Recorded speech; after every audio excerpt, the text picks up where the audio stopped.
quand on te dit il faut tout un village pour éduquer un enfant, pour élever un enfant, c'est vrai. Et c'est-à-dire que moi, il y a Vanessa qui, ici en tout cas, qui est extrêmement présente, qui a un amour et sans elle aussi, bah, ce projet n'aurait pas eu lieu.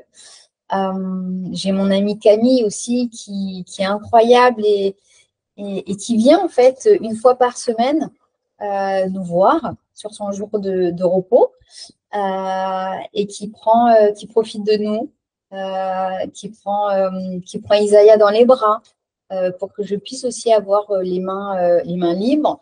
Euh, c'est des amis qui viennent, qui te rapportent à manger aussi. Euh, voilà, la famille de Vanessa m'avait apporté à manger. On avait des amis en vacances qui étaient là, c'est pareil. C'est des, euh, c'est des choses en fait qui se perdent en France.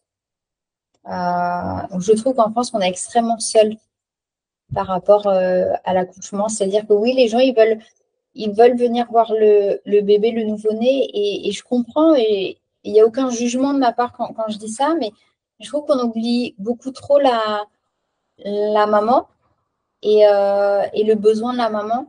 C'est-à-dire que oui, c'est quelque chose d'incroyable de donner vie, c'est une certitude, mais la maman, elle a quand même une fatigue, elle a le corps qui parle, il y a des douleurs aussi, et des fois, elle a juste besoin de repos. Et enfin, je pense qu'il y a trop peu de mamans qui sont accompagnées.